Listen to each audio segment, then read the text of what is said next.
Bona kachana meta Arrakab sita ubeta Nagaini aage ujalen kenya Nagaini aage ujalen kenya Jalle wareegaman qabsootenya dammaqii gaye saba koo sossoohi walii gali qabsaa'uu malli bilisummaadhaaf ka'ee finjili falmata malee hin jiru dadaa tolli. Seenaa industirii aartii Oromoo keessatti aartistoota hojii guddaa hojjechuun uummata isaa biratti fudhatamummaa olaanaa argachuu danda'anii fi maqaa gaarii horatan keessaa tokko kan ta'e aartist Muhammad Sheekhaa turtii jireenya baqaa waggoota 20 takka booda tibba kana gara biyya abbaa isaatti deebi'ee jira.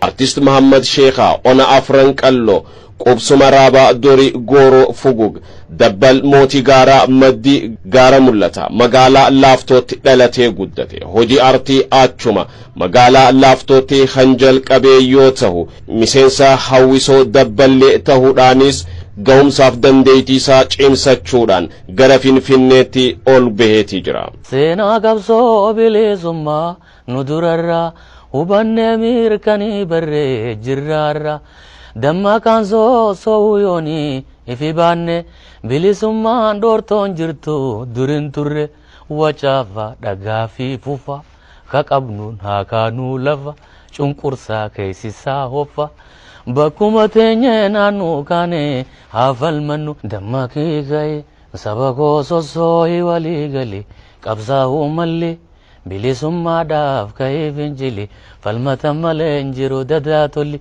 Sirba ergaa ciccimoo qabanii fi uummata biratti hedduu jaalatamaniif hojjechuudhaan maqaa guddaa gonfachuu kan danda'e aartist Muhammad Sheekhaa biyya abbaa isaa osoo jaalatu roorroo fi gidiraannatti cimeetiin dirqiidhaan keessaa ari'amee jee amma waqtii jijjiiramni dhufee kanatti akkaan salphadhee ari'ameetti kabajaan simatamee biyya abbaa kiyyaa qubadheetiin jira jechuudhaan bilbilaan Finfinneerraa natti himeeti jira. Biyyi qilleensa kana ofirraa deemnu rakkannee deemne mootummaan biyya kanaa nu hiikeeti.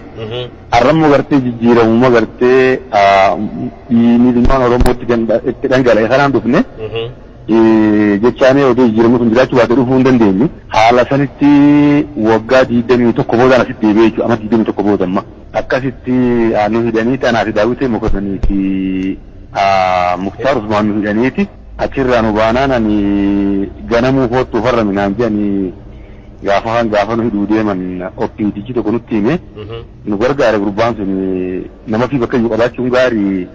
Poolisa ture nutti halkan san isaan dhaqanii mana wanna jedhanii an duraanin deeme karaa biyya Keeniyaa deemee achirraa gara Ameerikaa deeme. Michuu eebbisaa addunyaa fi nadhii gammadaa cimaa akka ta'e kan himamuuf artist Muhammad Sheekhaa biyya ambaatti jireenyi ulfaataa ta'uu fi akka barbaadeetti hojii aartii babal'isuun akka rakkises hin dhoysine. Haalli artiidhaa xiqqishoo rakkee keessatti maali jennaani achi laali namni kun dura biyya san hoggiidha jettee galtee afaan kanaas barachaati iskuula kana deemaa waa makiinaa barattaa makiinaa barannaan ilmaan gafaati inshuraansii maaliif yoo kana kuni ba'aa takka ni fuuta ba'aa takka lamada ilmoo dhalta ba'aa sadaffaa ilmitti daama sadaffaa waliin kana hunda ijoolleen bakka itti gabbaatee taphattu hin jirtu gartee kam jedheenyaa kana asitti gartee ijoollee namni waliif laalachi walii laaluu hin jirtu namni atis ganama baatee galgala galte hoggii ati galte jaarsitee dalaga quta. Akkasumallee nama kana jiraachisuu hin dandeessu. Muhammad Sheekhaa dhuunfaan albama 7 kan hojjete yoo ta'u hojii albama 2 gamtaan hojjetame irrattis hirmaachuudhaan waliigala hojiiwwan 9 irratti nama qooda fudhatee akka ta'e nu yaadachiisuun sirboota isaa erga biyya ambaa dhaqe albama isaa kan jalqabaa kan ta'e waylalee kan jiru bifa kanaan nu yaadachiisee jira. Sirbin jiree dirbi sun waliigalatti wanna qaba. Waylele kotu lele wayharamaya daite doni lubbuun qabne faranjicha tolche gatalagaan qabne konfoleeza jechuun nama daattaan qabne udduutti nambati kullee abran kalloona kaadimaan qabne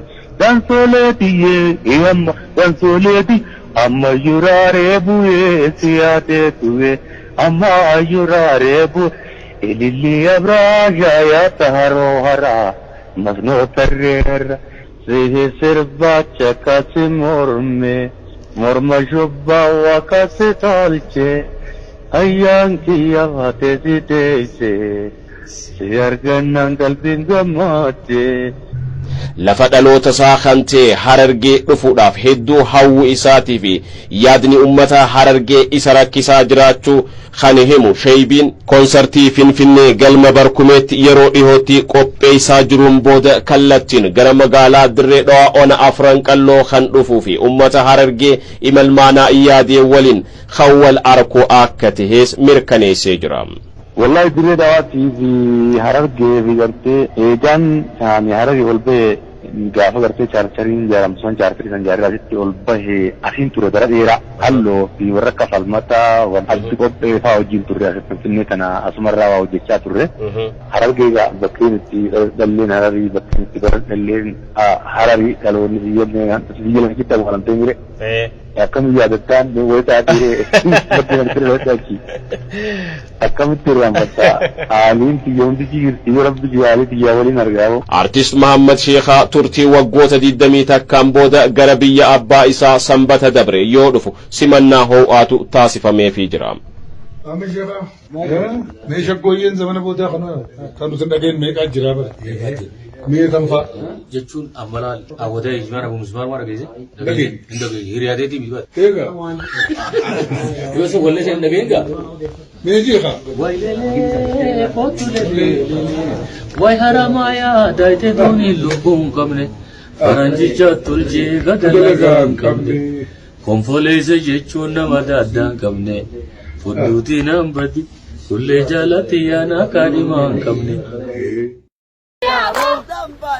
Ayyaamo gaariga maashaka keena dhufte ijoolleen Oromoodha. Gaariga maashaka keena dhufte ijoolleen Oromoodha. Gaariga maashaka keena